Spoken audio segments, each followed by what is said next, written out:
Okay, Longhorns, on pages 265, 266, and 267 of your notebook, we're going to look at the last two functions we're going to graph of the trig functions, and that's secant and cosecant.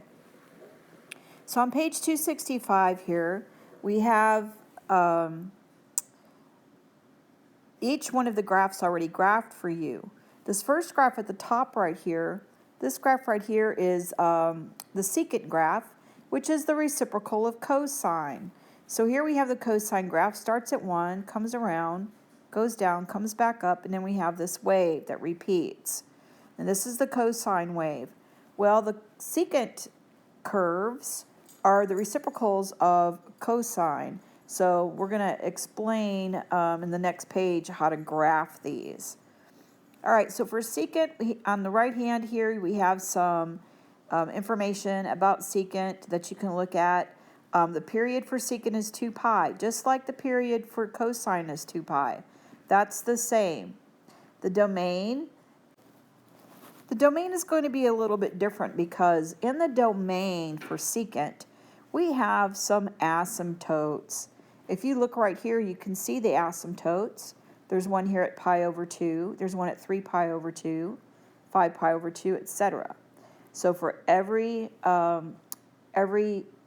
length pi after pi over 2, there's another asymptote, just like for tangent and cotangent. So in secant and cosecant, here's cosecant down here, we have these asymptotes going through the graph. So our domain is not going to be all real numbers like it is with sine and cosine. So that's where they're going to be a little bit different. But they do have some points that are the same. The range, for example, for secant and cosecant is negative infinity to negative 1 and then 1 to infinity.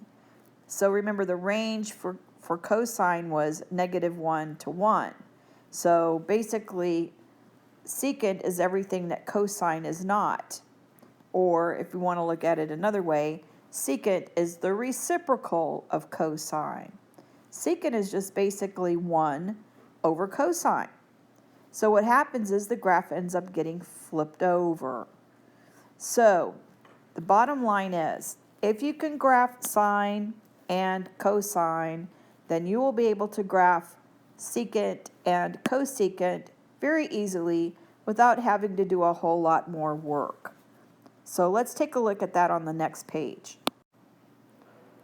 So on the next page, read along with me as I read these steps aloud. Step 1, secant is the reciprocal of cosine, and cosecant is the reciprocal of sine. Step 2, reciprocal means to flip, or mathematically to do 1 over the number. Step 3, we could take each point for cosine and reciprocate each point, but instead let's just do it for some key point and then flip the graph. What are the key points we need to look at?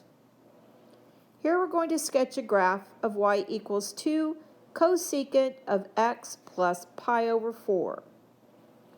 To sketch a graph of this, we're going to sketch the sine graph, which is the reciprocal of cosecant. If you can graph sine, you can graph cosecant. So let's graph this graph first.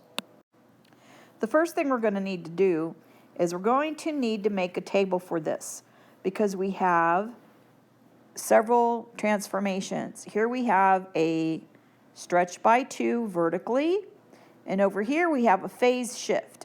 So we need to do these two transformations to our parent function in order to graph the sine function. So let's make a table first, just like we did in class. Okay, so I've drawn a table for sine of theta, and I'm using the angle measurements that we normally use to graph a sine wave. I'm using 0, pi over 2, pi, 3 pi over 2, and 2 pi. And the sine values at those angle measurements are 0, 1, 0, negative 1, and 0. So take a moment now to sketch a table for yourself so that we can do these transformations and then graph the graph. So the first thing you should notice is that we do have a phase shift in our function. And our phase shift is going to be, remember, the opposite of C, which C is pi over 4. So the opposite sign, here we have a plus, so we're going to make that negative. And divided by B. In this case, B is 1, so I don't really have any other math that I need to do here except I need to subtract a pi over 4 from all of my angle measurements. So I come up here to my theta, and I'm going to go ahead and make these angle measurement changes. So minus pi over 4 would give me negative pi over 4. Then pi over 2 minus pi over 4 is just pi over 4. Then pi minus pi over 4 is 3 pi over 4. And 3 pi over 2 minus pi over 4 is going to be 5 pi over 4. And then 2 pi minus pi over 4 is 7 pi over 4. So you see this makes a pattern. Once you get the first few down, the pattern just keeps repeating. It's a circle, so the pattern is going to just repeat. So if you notice here on our angle measurements, we go negative pi over 4 to pi over 4, then 3 pi over 4, 5 pi over 4, 7 pi over 4. So we're going up 1 pi for each one of these angles. Okay, so now let's look and see what changes to sine of theta. So what we're doing over here to sine of theta is we are multiplying this sine by 2. So we multiply by 2. So 0 times 2 is 0. 1 times 2 is 2. Then we have another 0. Then we have a negative 2. And then another 0. And what we're going to graph on our graph is we're going to graph this angle and this sine of the angle. So as you can see on my graph, I had to change my angle measurements here on the graph. I had to include some pi over 4 measurements because we have a phase shift to the left of 1 pi over 4. And on the axis of my graph, I don't have those, so I went ahead and wrote them in. And you can do that too. It might help make it a little easier to graph. The next thing we're going to do is graph our wave. Okay, so I've graphed in the wave at negative pi over 4, we had a 0. And then at pi over 4, we had 2. And at 3 pi over 4, we're back to 0. And at 5 pi over 4, we're down to negative 2. And then 7 pi over 4, we're back to 0 again. And so this creates our wave right here. And this is a phase shift to the left by pi over 4. See, if we had used the parent function, then we would have started here. But we had a phase shift to the left of pi over 4, so now we're starting here. Now, one of the things I noticed on some of the students' graphs, one of the mistakes you're making is when you go backwards and graph the left side of the graph, you're going in the wrong direction. You want to follow the direction of the arrows. See, this arrow is pointing down. So your next point you're going to graph is going to be down here at the bottom. Okay, before you come back up again. So be very careful when you're graphing your graphs. Make sure that your waves are even. You want your wave to be nice and even all the way across your graph. You don't want to have little W's up here or something like this going on. Make sure that you're being very careful about that wave. You don't want to go the wrong direction. All right, now that we've graphed the sine wave, we can now graph the cosecant wave pretty easily, or the cosecant graph pretty easily. We know that at the x-intercepts for the sine wave, for cosecant, there is an asymptote. because at this point, sine is 0. And if I do the reciprocal of 0 and I put 1 over 0, what happens? We end up with a 0 in the denominator. And when we end up with a 0 in the denominator, we end up with something that is undefined. So right here we have everywhere there's a 0 for sine, there's going to be an asymptote for cosecant. Another thing that sine and cosecant have in common are these points right here. Sine and cosecant have the same point where the maximum of sine is the minimum of cosecant, and the minimum of sine is the maximum of cosecant. So all I have to do is flip this part of sine wave over. That looks like this, and that red graph right there is your graph of cosecant, and that's all there is to it. Okay, so overall, this is what your table and your graph should look like. You're going to graph the sine or cosine wave, and then put your asymptotes in wherever the intercepts are, and then draw in your secant or cosecant, depending on which one you're doing. Let's go ahead and go to the next page. Okay, so here we have a tough one because we've got all kinds of transformations here. We have the 3, which is a vertical stretch. We have the 1/2, which is going to be a horizontal stretch. Then we have a phase shift, which you're going to have to calculate because now we have a value for b.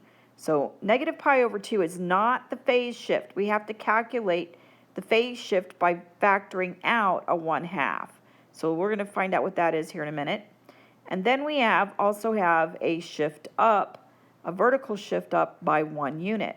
So we have a lot of things going on. So we're going to make a table for this. The first thing we're going to do before we make the table is we're going to make a table for the graph of cosine instead of secant. And we're going to use cosine as our guide. So we're going to do the graph of 3 cosine of 1/2 x minus pi over 2 plus 1. Everywhere the cosine graph touches the x-axis, you have an asymptote, just like you did with the sine and cosecant graph. You had an asymptote everywhere there was an intercept.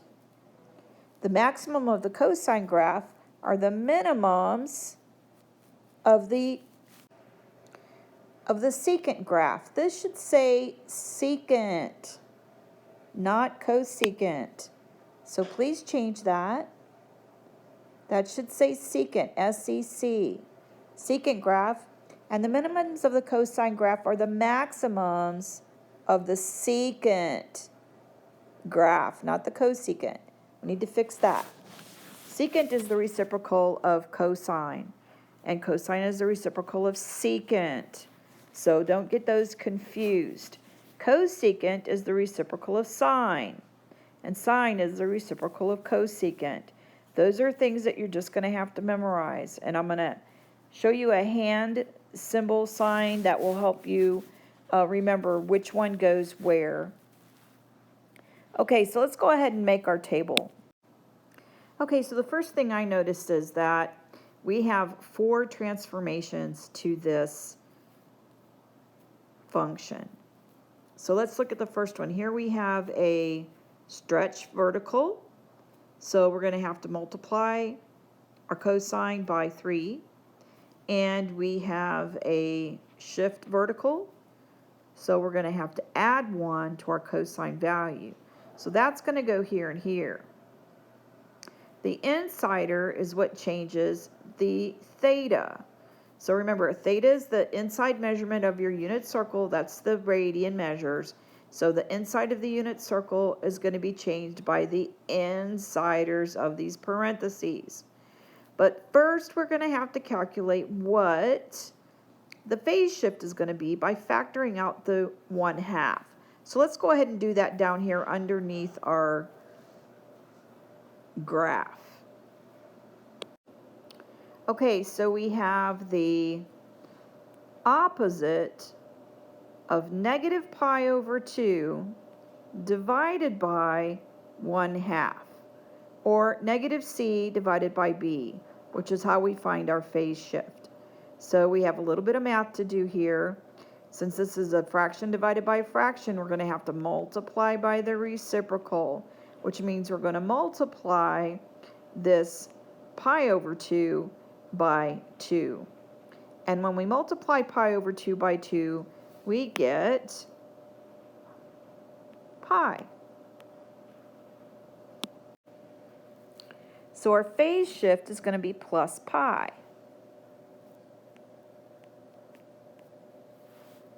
Okay. The horizontal stretch in this case is this b. And we know that we have to divide theta by b.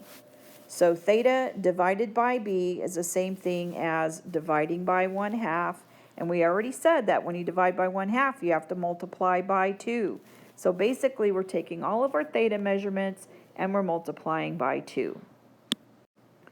Okay, so when we multiply theta by 2, we get 0, pi, 2 pi, 3 pi, and 4 pi. Now we have to add our phase shift. Our phase shift is plus a pi. So we're going to come down to this column and we're going to add pi to everything in the previous column. Okay, so as you can see, I added a pi to the previous column. So this one's pi, 2 pi, 3 pi, 4 pi, 5 pi. The next column we're going to fill in is the cosine, and I'm going to go ahead and fill in the cosine changes. Okay, so I've added in the cosine changes. Cosine is 1, 0, negative 1, 0, 1. We multiplied by 3. That was our vertical stretch. So 3, 0, negative 3, 0, 3. And then we added 1 to each one of those values. So we have now 4, 1, negative 2, 1, 4.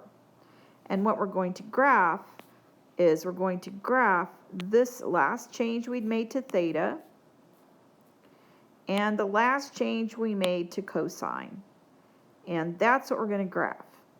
So I'm going to go ahead and make the graph a little bit bigger so you can see it better. And then after I make the graph for cosine, we'll go ahead and put in the asymptotes and make the graph for secant. Okay, so here you can see the first thing I did was change my values for my thetas. I erased all the ones that they had here on the graph. And I just used the numbers they had here for my radian measures because this graph only went to 2 pi and I needed to go further. So here I have 1 pi, 2 pi, 3 pi, 4 pi, 5 pi, 6 pi. Keep in mind that I've expanded this graph a little bit. So this is actually, this graph should look like a stretch, but it doesn't because I've scaled down this axis right here. So you need to keep that in mind. This still is a horizontal stretch because now here's my 2 pi. Instead of it being out here, I've put it here so that I could fit my graph in. Otherwise it'd be so stretched out I wouldn't be able to fit it in. Okay, so I went ahead and I graphed. My first point up here was 4, then 1, then negative 2, then back to 1, then up to 4, then down to 1, and so forth, and it repeats. So this is where you need to be careful when you're graphing. Make sure that when you come back down on the other side, that if you're going up here, you come back down and down to the next point, up and down and so forth, okay? Otherwise, your graph isn't going to be correct. So your wave needs to be even. It needs to be an even wave and not different size waves. If you have different size waves, then you've graphed it wrong. Now the last thing we need to do is put in our asymptotes. Okay, so remember that we have a shift of 1 unit vertically. So now the center of our graph is now at 1 instead of at 0. So when we get ready to draw in our asymptotes for our secant graph, we need to make sure that we are doing it through the intercepts of the center, which would be right here's one of them. Then here's another one.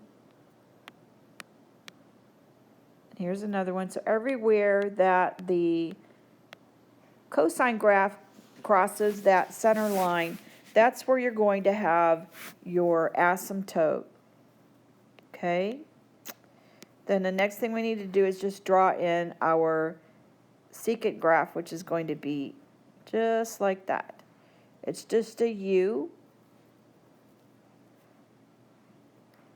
at the maximum and minimums of my cosine graph, just like that. So as you can see, it's pretty easy to graph secant and cosecant. They're just the reciprocals of sine and cosine, and basically the maximum and minimums meet. And don't forget to draw in your asymptotes, and that's all there is to it.